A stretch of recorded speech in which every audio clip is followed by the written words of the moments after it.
Hello বন্ধুরা, তোমরা সবাই কেমন আছো? আশা করি ভালো আছো। এই চিংড়ি মাছগুলো দিয়ে আজ তোমাদের একটি দারুণ রেসিপি করে দেখাবো। মা এখানে চিংড়ি মাছ বানাচ্ছে, আমি এখানে সবকিছু গুছিয়ে নিয়ে চলে এলাম রান্না করতে। প্রথমে উনান জালে কড়াই বসিয়ে দিয়েছি। কয়েকটা চিংড়ি মাছ প্রথমে ভেজে নিয়ে কয়েকটা আনাজ দিয়ে প্রথমে তেঁতুলের টক রান্না করলাম। টকটা হয়ে গেলে এরপর চলো চিংড়ি মাছের দারুণ রেসিপিটা তোমাদের দেখাই। প্রথমে কয়েকটা চিংড়ি মাছ আমি ভেজে নিলাম। রান্নার জন্য পরিমাণ মতো দিয়ে দিলাম সর্ষের তেল। প্রথমে পেঁয়াজ কুচি দিয়ে একটু ভেজে নিয়ে দিয়ে দেবো রসুন বাটা, এরপর দিয়ে দেবো টমেটো কুচি, একটু নাড়াচাড়া করে ভেজে নেব। তারপর এর মধ্যে দিয়ে দেবো আদা বাটা। সব মশলাগুলো ভালোভাবে একটু কষিয়ে নেব যতক্ষণ না মশলা থেকে তেল ছেড়ে দিচ্ছে।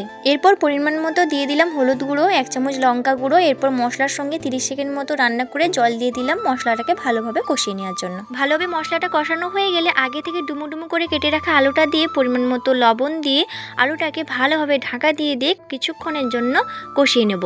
আলুটা ভালোভাবে কষানো হয়ে গেলে ভেজে রাখা চিংড়ি মাছগুলো দিয়ে নাড়াচাড়া করে জল দিয়ে কিছুক্ষণ ফুটে নিয়ে নামিয়ে নিলেই কিন্তু চিংড়ি মাছের এই দারুণ রেসিপিটি তৈরি হয়ে গেল। গরম ভাতের সঙ্গে একদম পারফেক্ট একটি রেসিপি। একবার হলেও চিংড়ি মাছ দিয়ে আলু দিয়ে এরকম রান্না করে খেও, অসাধারণ হয় খেতে। রান্নাটা নামিয়ে নিয়েছি, এদিকে ভাতটা হয়ে গেছে, ভাতের ফ্যানটা গড়িয়ে নিলাম। এরপর চিংড়ি মাছ দিয়ে কচুরলতিও রান্না করেছিলাম। তারপর চান করে চলে এলাম খাওয়া দাওয়া করতে।